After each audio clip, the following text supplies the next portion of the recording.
ಸ್ನೇಹಿತರೆ, ನಾನು ಇವತ್ತು ಈ ವಿಡಿಯೋ ಮಾಡ್ತಿರ್ತಕ್ಕಂಥ ಉದ್ದೇಶ ಏನಪ್ಪಾ ಅಂತಂದ್ರೆ, ಏನಿದೆ 2025 ಅಕ್ಟೋಬರ್ 2ರಂದು ಇಡೀ ವಿಶ್ವಾದ್ಯಂತ PAN India movie Kantara 1 release ಆಗ್ತಾ ಇದೆ.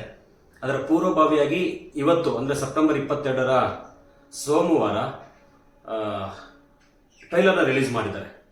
ನಿಜವಾಗೂ ಈ ಟ್ರೈಲರ್ನ ನೋಡ್ತಾ ಇದ್ರೆ ಈ ಚಿತ್ರ ಇಡೀ ಏನು ಚಿತ್ರ ವೀಕ್ಷಕರನ್ನ ಯಾವುದೋ ಬೇರೆ ಲೋಕಕ್ಕೆ ಕರ್ಕೊಂಡು ಹೋಗ್ತಾರೆ ಅಂತ ಅನ್ಕೊಂತೀನಿ. ಯಾಕೆಂತಂದ್ರೆ ಇಲ್ಲಿ ಬರ್ತಕ್ಕಂಥ ಪ್ರತಿಯೊಂದು ದೃಶ್ಯಗಳು ಸಹ ಎಷ್ಟು ಅದ್ಭುತವಾಗಿ ಚಿತ್ರೀಕರಣ ಮಾಡಿದ್ದಾರೆ ಅಂದ್ರೆ ತುಂಬಾ ರಿಯಲಿಸ್ಟಿಕ್ ಆಗಿದೆ. ಗೊತ್ತು ನಿಮಗೆ, ರಿಷಬ್ ಶೆಟ್ಟಿ ಅವರು ಅಂದ್ರೇನೆ ಹಾಗೆ, ಅವರು ಅದ್ರ ಯಾವ್ದ್ರಲ್ಲೂ ಸಹ ಕಡಿಮೆ ಮಾಡಲ್ಲ.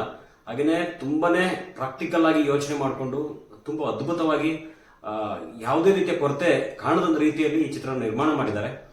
ಇದರ ದೃಶ್ಯದ ಪ್ರಾರಂಭದಲ್ಲಿ ಬರುತ್ತೆ ಏನು, ನಮ್ಮ ಅಪ್ಪ ಇಲ್ಲಿಂದಲ್ವಾ ಕಾಣೆ ಆಗಿದ್ದು, ಯಾಕೆ ಕಾಣೆ ಆದ್ರು ಅಂತೇಳಿ. ಅದರ ಅರ್ಥ ಇದು ಸೆಕೆಂಡ್ ಪಾರ್ಟ್ ಅಲ್ಲ, ಇದು ಆಕ್ಚುಲಿ ಫಸ್ಟ್ ಪಾರ್ಟ್ ಇರಬೇಕು. ಅದರ ಹಿಂದಿನ ಭಾಗನ ಈ ಚಿತ್ರದಲ್ಲಿ ತೋರಿಸಿದ್ದಾರೆ. ಒಂದೊಂದು ಫ್ರೇಮು, ಸಿನಿಮಾಟೋಗ್ರಫಿ, ಮ್ಯೂಸಿಕ್, BGM ಅದ್ಭುತವಾಗಿದೆ. ಈ ಟಿವಿಲಿ ಟ್ರೈಲರ್ ನೋಡಿದೆ, ಆದರೆ ಈ ಪಿಕ್ಚರ್ನ ನಾನು 70mm ಸ್ಕ್ರೀನ್ ನೋಡಿದ್ರೆ ಯಾವ ರೀತಿ ರೋಮಾಂಚ ಆಗುತ್ತೆ ಅಂತ ಗೊತ್ತಿಲ್ಲ. ಯಾಕೆಂತಂದ್ರೆ ಇವತ್ತು ಆ ಕೊನೆಯಲ್ಲಿ ಒಂದು ಸೀನ್ ಬರುತ್ತೆ, ಈಶ್ವರ ಇಲ್ಲಿ ಬಂದು ನೆಲೆಸಿದ್ನ ಅಂತೇಳಿ. ನೆಲೆಸಿದ್ದು ಮಾತ್ರ ಅಲ್ಲ, ಇಲ್ಲೇ ಇದ್ದ, ಇಲ್ಲಿಗೆ ಬಂದಿದ್ರ ಅಂತ ಕೇಳ್ತಾರೆ, ಇಲ್ಲೇ ಇದ್ರು, ಇಲ್ಲೇ ನೆಲೆಸಿದ್ರು ಅಂತ ಹೇಳ್ತಾರೆ. ಹಾಗೇನ ರಿಷಬ್ ಶೆಟ್ಟಿ ಅವರ ಒಂದು ಆಕಾರ ಬರುತ್ತೆ, ರಕ್ತ ಎಲ್ಲ ಸುರಿದು. ಆ ದೃಶ್ಯನ ನೋಡಿದ್ರೆ ನಿಜಕ್ಕೂ ಈಗಲೂ ಸಹ ಮೈ ರೋಮಾಂಚನಗೊಳ್ತಕ್ಕಂಥ ಒಂದು ದೃಶ್ಯಾವಳಿಗಳು ಅದ್ಭುತವಾಗಿ ಮೂಡಿ ಬಂದಿದೆ. ಈ ಇಂಡಸ್ಟ್ರಿಯಲ್ಲಿ, ಕನ್ನಡ ಇಂಡಸ್ಟ್ರಿ ಅಂತಲ್ಲ, ಇಡೀ ಇಂಡಿಯಾದ ಇಂಡಸ್ಟ್ರಿಯಲ್ಲಿ ಇಂಥ ಒಂದು ಅದ್ಭುತ ಚಿತ್ರ ನನಗೆ ಗೊತ್ತಿರೋಂಗೆ ಬಂದಿಲ್ಲ ಅನ್ಕೊಂತೀನಿ. ಆದರೆ ಖಂಡಿತವಾಗೂ ಇಡೀ ವಿಶ್ವಾದ್ಯಂತ ಈ ಚಿತ್ರ ಮನ್ನಣೆ ಗಳಿಸಿರೋದು ಯಾವುದೇ ಡೌಟ್ ಇಲ್ಲ.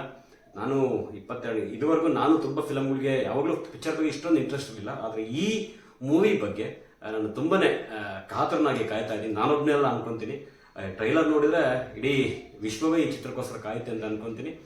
ದಯವಿಟ್ಟು ಸ್ನೇಹಿತರೆ, ಒಂದು ಸಣ್ಣ ವಿಡಿಯೋನ ಮಾಡಿದ್ದೀನಿ, ಇಷ್ಟ ಆಗಿದೆ ದಯವಿಟ್ಟು ಲೈಕ್ ಮಾಡಿ, ಶೇರ್ ಮಾಡಿ, ನಿಮ್ಮ ಅಂತೇಳಿ ದಯವಿಟ್ಟು ತಿಳಿಸ್ಕೊಡಿ. ಯಾರ್ಯಾರು ನನ್ನ ಚಾನಲ್ನ ಸಬ್ಸ್ಕ್ರೈಬ್ ಮಾಡಿಲ್ಲ ದಯವಿಟ್ಟು ಸಬ್ಸ್ಕ್ರೈಬ್ ಆಗಿ, ಇಷ್ಟ ಆದರೆ ಲೈಕ್ ಮಾಡಿ, ಶೇರ್ ಮಾಡಿ ಅಂತ ಹೇಳ್ತಾ ನನ್ನ